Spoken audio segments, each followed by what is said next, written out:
Right, another rig that features massively in all of my fishing is the solid bag. Now it's a rig that I didn't really get into when I probably should have done it. It was only a couple of mates, it was little Jake Wildboy and Ian Russell that convinced me to tie them, and I think the reason people don't use them is because they are fiddly, and until you've perfected the technique of tying them, they can seem a real pain in the backside. So we'll start at the bottom.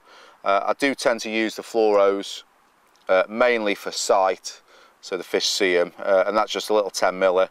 Now I like to put, that's a BB shot, so whichever pop-ups you're going to use, I obviously use the dynamite ones.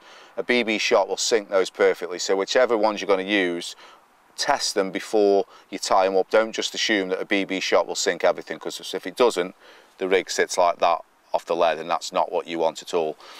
So the shot I have sort of 10 to 12 mil away from the boilie. Now that's quite important, because obviously when the bag busts open, all that you see is the pop-up. Now if you have the shot right next to the pop-up, it can sometimes get hidden amongst the pallets. So what I like is, it doesn't matter which way my bags land on the bottom, because the shot is sort of 10-12 mil away from the pop-up always forces its way through the pallet, so it just hovers above the pallet. Everything else is covered.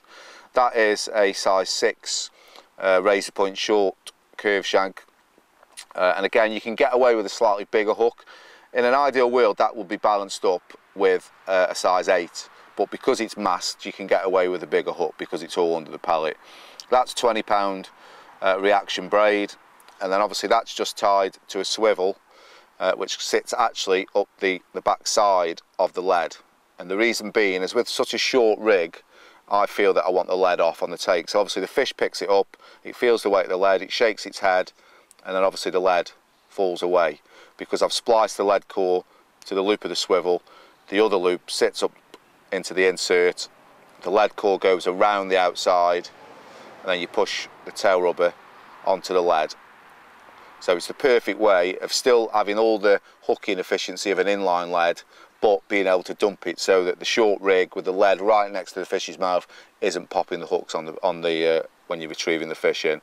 That's a little tip that I like to use. I don't always find it necessary to have 3 or 4 foot of lead core sitting behind the lead, so I just tend to splice little, probably 6-inch lengths of lead core. Then obviously once the bag is all tied and the rig is inside, all you've got sticking out is probably an inch, you know, inch and a half. I don't measure them, it's a rough guesstimate.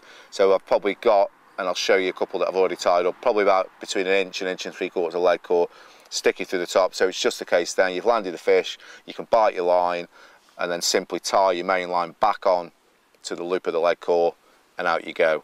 So that's pretty much the rig. Again, colours will be a personal thing. I favour pinks, or you know, I like the Mulberry Florentines. I've had a lot of fish on those, the little dynamite 10 mils over the last couple of years. But oranges, whites, and a lot of people I know use solid bags do use a bright hook bait over the top of whatever they're feeding. And not just a small fish tactic. I've caught a lot of big fish on solid bags, and I think it's in my opinion, it's a way of presenting a pop-up as close to the bottom bait as you can get it, because you can anchor it down with a shot. So this is my sort of go anywhere bucket, and obviously in there you can see you've got the tray on the top. Underneath there I've got all my fluoro cork balls, all my fluoro pop-ups for both my chods, my snowman and me solid bag fishing. You get a little tray on top, and in there I've got all my pallets, my solid bags, everything that I need to tie my solid bags up. So as long as that bucket goes everywhere with me, I'm fishing. I've got chod fishing, I've got my solid bags, bottom baits, but there you can see them all tied up. I've probably got about 15 or so tied up, and they're all of that sort of size. And you can see there just the top of the lead core sticking through. They're like bullets, they're rock hard. So if you use, I use the little 1 and 2 mil dynamite pallets. You need to use a pallet that is smaller than 2 mil. That way you get all the air out, the bags compress down really well, and you'd be surprised how far you can actually cast these things. But one final thing to notice, that's the lead core, but on a couple of waters I fish, lead core is banned. So all I've done to sort of get around that ban is take the lead wire out. And technically it's not lead core, it's just a sort of a coated sheath, if you like. So that's another thing that you could possibly imply into your fishing. But yeah, I mean, it took me a couple of years to get onto them, and I really can't imagine my fishing without solid bags in it. So yeah, definitely something worth taking onto your own fishing.